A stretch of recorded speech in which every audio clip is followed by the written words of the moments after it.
The pale, hollow-eyed figure closed in, each slow step like a ticking countdown. My breath broke in short bursts as I ran, knowing the game's end was near. "You've run out of road," his voice hissed, a gleaming scythe poised to fall. Then light flared. The blade froze midair. A tall, broad-shouldered man stood between us, muscles taut as steel, eyes glowing with quiet fire. Cloaked in black, he moved with the suddenness of a storm, the cold mist curling around him. I could barely believe I was still alive. The ghost's grin faltered. This opponent would not be claimed so easily. I was walking back from the library in Portland when the late autumn air turned colder than it should have been. The street was empty, except for a bus stop ahead with its single light buzzing. My glasses kept fogging, and every step echoed in the stillness. I told myself it was nothing, but my skin prickled as if someone moved behind me. The bus shelter stood beside an abandoned church, its stained windows black with grime. A shadow slid across one pane, though there was no light inside. I kept moving, but the sound of slow breathing followed. The air shifted, damp and heavy, pressing into my chest. Out of the darkness, a man's form emerged, his skin pale like melted wax, eyes hollow and streaming a thick black liquid. His chest rose with each breath, releasing a mist so cold it burned my throat. I ran toward the crossing, but his steps stayed slow, somehow closing the distance. The world tilted, and my vision blurred. My heart pounded as I reached the church fence, hoping to loop around and escape, but the ground gave way beneath my feet. My body hit cold stone, and when I looked up, the sky was gone. I was standing in a graveyard surrounded by wooden crosses and weathered stones. The air smelled of smoke and damp earth. In the distance, torches flickered, and I heard shouts. Figures in tattered uniforms moved among the graves, their faces hidden under rusted helmets. The wax-skinned man was here too, drifting over the ground, his movements unnatural. His eyes fixed on me, and the black tears fell in slow motion, staining the grass. I stumbled between the graves, my shoes sinking in mud. A figure suddenly stepped from the shadows ahead. He was tall, with a long dark coat and eyes that glowed faintly blue. Without a word, he moved between me and the ghost, raising a hand that burst with a soft white light. The air vibrated, and the ghost hissed, its form flickering like smoke in wind. A cannon blast echoed somewhere beyond the cemetery walls. I realized I had been thrown into a battlefield's resting place, the souls here restless and bound by something I couldn't see. The man in the coat pushed me toward an opening in the fence. My legs carried me forward, though my mind stayed locked on the black-eyed figure behind us.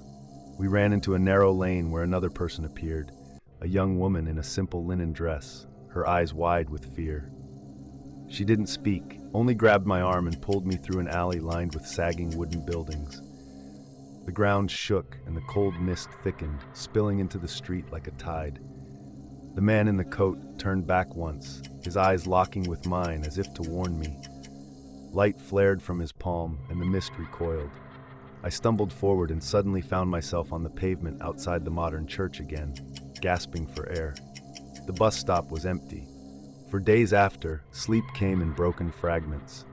Every time my eyes closed, I saw that graveyard and the black tears dripping onto the grass, waiting for the moment I would be pulled back. I had convinced myself the graveyard vision from last week was just the brain playing tricks after too many late nights. I was wrong. On Thursday, I left my evening seminar with Michael and Teresa, both laughing about something I barely heard. The air carried that sharp winter bite, even though the leaves were still clinging to the trees. We stopped by the old cafe near the tram stop. Its windows were fogged from inside, and the smell of cinnamon drifted out whenever the door opened. Michael went in first, Teresa followed, but something outside the corner of my eye made me pause. Across the street, in the shadow of an alley, a man stood with his head slightly tilted, his coat hanging like wet fabric in the cold air. I told myself to ignore it and stepped inside. We sat near the back, but I couldn't stop glancing at the window. The figure was still there. He didn't move, not even when cars passed. My hands stayed wrapped around the cup of tea long after it had cooled. Teresa noticed and asked if I felt okay. I nodded. That was a lie. When we left, the street seemed emptier than before. The man was gone, but my chest carried the weight of knowing he had been there. We reached the tram, boarded, and took seats toward the back. The carriage was quiet except for the hum of the tracks. I almost relaxed until the reflection in the glass beside me changed. His pale face was there again, eyes too dark, staring straight into mine. The tram jolted. My vision blurred, and sound warped like water rushing past my ears. The lights flickered, then the seats were gone. I stood in a dimly lit corridor lined with stone walls. Michael and Teresa were gone. The air smelled of damp straw and smoke. Somewhere ahead, voices spoke in a language I didn't recognize. I walked forward, heart hammering, and stepped into a large hall lit by torches. People in rough tunics moved between long wooden tables. Their faces were worn, and their eyes glanced toward me with a mix of suspicion and fear. A man in a dark robe stood near the far wall, his hands clasped behind his back. The pale figure from before was beside him, though here his eyes glimmered faintly red. Before I could move, someone grabbed my arm. I turned to see a tall man with short black hair and a faint scar along his jaw. His voice was low, urging me to keep walking as if we belonged. We slipped through a side door into a narrow passage, our footsteps echoing against the cold stone. Outside, the air was colder, carrying the scent of pine and distant fire. A young woman waited by a tethered horse, her long coat brushing the ground. She looked at me with urgency, then at the man who had pulled me away. The pale figure stepped out into the courtyard, his gaze scanning, his movements unhurried but deliberate. We mounted the horse and rode hard across uneven ground. Wind cut against my face, and my glasses threatened to fly off. The man behind me kept glancing back, as though measuring the distance. I dared to look once. The pale figure stood at the edge of the trees, watching, the torchlight behind him making his form waver. The woman guided us toward a small hill where the ruins of a tower stood. Inside, the air felt warmer, as if the stone walls themselves held heat. We didn't speak for a long time. My breathing slowed, and the shock gave way to a heavy fatigue. The man finally said this place was safe for the night, but we couldn't stay past dawn. In the corner of the room, a small fire burned low. I sat close, trying to piece together the fragments of what was happening. I thought about Michael and Teresa. I wondered if they even realized I was gone, or if, in their world, I had simply vanished between one moment and the next. Sleep came in waves. Each time I closed my eyes, the pale face hovered behind my thoughts. In one dream, the torchlit hall stretched endlessly, and his slow steps echoed closer. I woke to find the fire nearly out and the man standing watch at the doorway, his profile sharp against the faint morning light. We left as the first rays broke across the horizon. The woman led the way down a narrow path toward a forest draped in mist. The world felt hushed, like a breath being held. Somewhere deep inside, I knew the pale figure hadn't lost me. He was just waiting for the right moment to appear again. The forest path narrowed until the mist seemed to press in from all sides. My breath came out in soft clouds, each one vanishing before I could take the next step. The woman, Alara, kept glancing over her shoulder as if to make sure I hadn't drifted away. Behind us, the man called Corin walked in silence, his eyes scanning the tree line. The sound of leaves underfoot felt too loud in this stillness. We reached a clearing where an ancient well stood, its stones slick with moss. Alara stopped and pressed her palm against the rim, as though feeling for something beneath. Corin motioned for me to stand close. The air shifted, carrying a faint scent of burning herbs. From the corner of my vision, movement flickered, like a shadow darting between the trees. My skin prickled. A figure emerged from the mist, not the pale one I had come to dread, but a young man in worn leather, his face drawn and eyes tired. Alara addressed him in a language I couldn't understand, her tone sharp, urgent. He looked at me as though he'd been expecting my arrival for years. He whispered something to Corin, and both men exchanged a grim nod before turning their attention to the well. They lowered a rope into the darkness, its end vanishing far before I could see the bottom. Alara told me I had to go down first, her voice calm but unyielding. My chest tightened. I gripped the rope, its fibers rough against my palms, and began to descend. The light above shrank with each step, and the sound of my own breathing seemed to echo in the narrow space. Halfway down, the air grew warmer. The walls of the well shifted from cold stone to something smoother, almost metallic. My feet found solid ground, and I stepped into a tunnel lined with faintly glowing markings. The symbols pulsed softly, their light reflecting off the damp floor. I turned to call up, but the circle of daylight had disappeared. Corin and Alara were suddenly beside me, as if they'd stepped through the air itself. The young man followed, his movements light despite the weight he seemed to carry in his eyes. We walked deeper until the tunnel opened into a vast chamber filled with columns stretching high into darkness. At the center stood a circular platform with a pool of still water. The water's surface mirrored not the chamber, but a sky scattered with unfamiliar constellations. I stepped closer, drawn to its silent pull. My reflection rippled, shifting into a younger version of myself, standing alone in a crowded street. The image changed again. Michael and Teresa at the cafe, looking around as if searching for someone they couldn't see. My throat tightened. The pale figure appeared in the reflection, standing behind them, though no one seemed to notice. His gaze turned toward me, and in that moment, the chamber's air grew heavier. The glow of the markings dimmed, and a low hum rolled through the floor. Alara stepped between me and the pool, breaking my line of sight. She spoke quickly to Corin and the other man, their voices weaving into the sound of the hum. A sudden gust swept through the chamber, carrying whispers and countless voices. The water in the pool swirled, and the constellations above it shifted like they were being rearranged. The young man placed a hand on my shoulder, his grip steady, urging me to focus. I could feel my heartbeat pounding in my ears. The hum reached a pitch that made my teeth ache. Light burst from the markings, flooding the chamber with a pale glow. I stumbled back, shielding my eyes, but the world tilted. The ground fell away, and I was weightless for a breath before landing on soft grass. I opened my eyes to find myself in an open field under a moon so large it seemed to fill the horizon. Alara, Corin, and the young man stood nearby, scanning the dark edges of the field. Fireflies drifted lazily through the air, but their glow felt sharper, almost watchful. Corin pointed toward a distant structure, a tower with a spiral of light winding upward.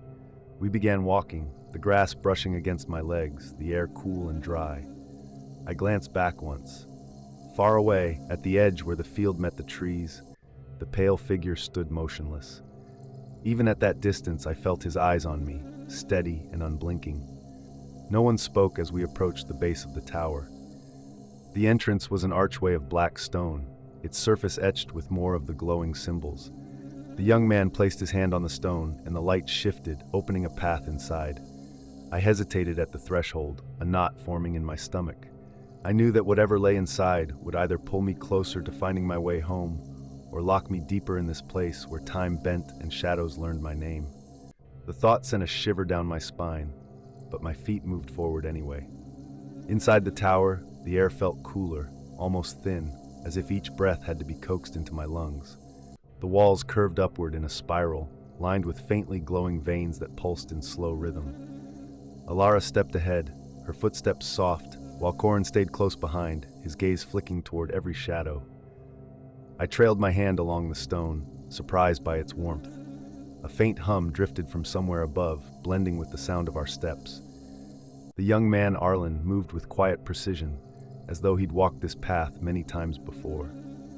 He glanced at me once, his eyes searching, then looked away as if not to let me see too much. I wondered if he knew more about my arrival than he had said. Halfway up, we passed a narrow alcove where a woman stood, her back to us. Her hair was the color of midnight, her dress shimmering faintly in the dim light. She turned slowly, revealing eyes so pale they seemed almost colorless. Without speaking, she reached out and touched my sleeve, her fingers cold, and for a brief moment the hum in the tower faded to silence. I blinked, and she was gone. Alara and Corin didn't seem to notice, but Arlen paused, his jaw tightening. He urged us forward, his pace faster now, and I found myself watching the shadows for another glimpse of her. The stair curved higher until the walls opened into a chamber bathed in silver light. The center held a circular platform, surrounded by strands of light that hung in the air like threads. They swayed gently, though there was no wind. Alara motioned for me to step forward, her expression unreadable. I hesitated, glancing at Corin, who gave the smallest nod. When I touched one of the threads, an image flashed behind my eyes. Michael and Teresa sat in a place I didn't recognize, their faces drawn with worry. Behind them, at the edge of sight, the pale figure lingered, his gaze fixed on something beyond the frame. My breath caught. The image dissolved, replaced by a vision of the tower itself, but in ruins, overgrown with vines. I stepped back, my heart pounding. Alara whispered to Arlen, and he moved to the center of the platform. The threads of light bent toward him, weaving around his arms, and the hum returned, deeper this time. The silver glow brightened until I could see shapes moving within it. Streets, rooms, fragments of faces I almost recognized. One image froze me in place.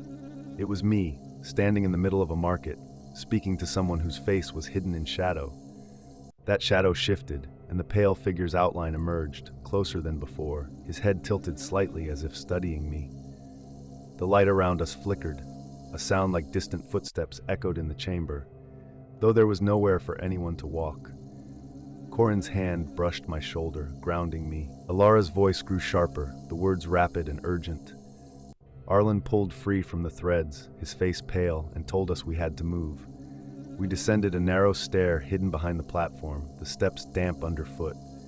The hum faded as we moved deeper, replaced by a faint sound like water dripping in a cavern. The stair opened into a hall lined with mirrors, each one clouded, except for a small clear patch at the center. When I leaned closer to one, the patch widened, showing me a scene from my old apartment. The window was open, curtains swaying, but the room was empty. I heard my own voice calling from somewhere beyond the frame. My pulse quickened. Corin urged me away, but before I could step back, the reflection shifted, and the pale figure stood in my kitchen, his head turning toward me. I stumbled away, nearly colliding with Arlen. His grip steadied me, but his eyes were fixed on something farther down the hall. At the very end, one mirror glowed faintly, brighter than the rest. Alara moved toward it, her pace steady, and we followed.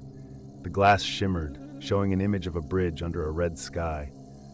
The wind in the vision stirred the water below, and on the far side of the bridge, I saw Michael and Teresa again. They looked different this time, older, perhaps, and between them stood the pale figure, one hand resting on the rail. The glow grew until the hall was awash in its light. A pull dragged at my chest, stronger than anything I'd felt before, urging me forward. Arlen's hand tightened on my arm, his voice low, telling me not to step through until I understood where it led. The mirrors behind us rattled, and from the corner of my eye, I saw shapes pressing against the glass from the other side. Their outlines were human, but their movements were slow, deliberate, as though they were waiting for the moment to emerge. I met Alara's eyes, and in her steady gaze, I saw the truth. This bridge was a choice. Step through and I might find my way back, or step into something far worse. Stay here, and the tower's secrets might swallow me whole. The glass pulsed once, twice, and the hum returned, louder than ever. It started on a Thursday, the kind of day when you expect nothing more than coffee stains on your shirt and a few awkward meetings. I had taken the longer route home, telling myself the walk would help clear my head, though really I just wanted to avoid my neighbor who always asked for help with his garden. The streets were quiet, unnervingly so, like the world had pressed pause. My footsteps seemed louder than they should have been, bouncing off brick walls and empty sidewalks. I noticed a man leaning against the side of a bookstore, eyes fixed on me like he was trying to remember if we had met. He didn't move, just kept watching, and I convinced myself it was coincidence, that maybe he was waiting for someone. But as I turned the corner, I heard another set of footsteps matching mine, perfectly in sync. My stomach tightened. I sped up, and so did they. That was when the air shifted, heavy and electric, and the streetlights above flickered. I blinked and the sky looked wrong, a strange purple haze stretching across it. The buildings around me twisted like reflections in water. I stumbled forward and the ground beneath my feet felt slick, almost alive. I called out for help, but my voice sounded swallowed, muffled. Before it even reached the air, I found myself in a town I had never seen before. Though it looked like something pulled from an old postcard, weathered wooden houses, narrow cobblestone streets, and lanterns that glowed with an otherworldly hue. A woman approached from the shadows, her pale hair catching the light in a way that didn't seem entirely natural. She smiled faintly and told me I shouldn't be here, her voice calm but carrying a weight that made my chest tighten. I asked her where I was. but she only said, "Time is different here, and it doesn't like strangers." I kept moving, trying to make sense of the place, when I saw the man from the bookstore again. Only now, his clothes were different, older, like he had stepped out of a photograph from a century ago. He didn't speak. He just walked toward me slowly, his eyes never leaving mine. Every instinct screamed at me to run, but the street seemed to shift under my feet, turning me back toward him, no matter which way I went. Just as his hand reached out, a sharp whistle cut through the air. Another figure emerged from behind a doorway, a tall man with a worn leather satchel slung across his shoulder. He grabbed my arm and pulled me into a narrow alley, moving quickly without looking back. We didn't stop until the sound of the footsteps faded. He told me not to ask questions yet, that the less I knew, the safer I'd be. It wasn't comforting. We hid in what looked like an abandoned workshop, the windows boarded and the walls lined with tools I couldn't name. The stranger explained that this place was a fold, a seam between times, and people who wandered in rarely left the same. Some didn't leave at all. The man from the bookstore wasn't just following me, he was keeping me here, feeding off the moments I couldn't remember losing. The more I listened, the more my skin prickled. The rescuer's voice was steady, but there was a flicker in his eyes that told me even he wasn't sure we could escape. He said we'd need to reach the edge of the fold before the next shift, or I'd be trapped until it opened again. That could be decades. I didn't ask how he knew, because part of me didn't want the answer. We moved quickly through the winding streets, passing silent figures who watched us but didn't speak. The air grew colder, and the haze above deepened to a near black. I felt the pull behind me, the presence of the man who had started all of this. His steps were slow but certain, as if he knew the outcome already. I refused to turn around. The rescuer kept his grip firm on my wrist, guiding me toward a narrow archway that shimmered like heat rising from asphalt. As we crossed it, the sound around us collapsed into silence. My stomach lurched, my vision blurred, and then the smell of car exhaust and fresh bread hit me. I was back in my own street, the evening sun dipping behind familiar rooftops. The rescuer was gone. No sign of the man from the bookstore, just the hum of normal life, as if nothing had happened. But my watch was wrong. It read a date that shouldn't have been possible, and in my pocket was a small brass coin I didn't remember holding.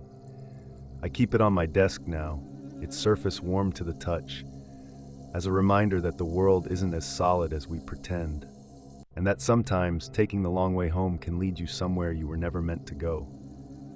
It was supposed to be a simple afternoon errand. I had left the apartment with my bag half-zipped, distracted by the thought of an upcoming work call I was already dreading. The sky had that strange golden tint that comes right before a storm, though the air was still.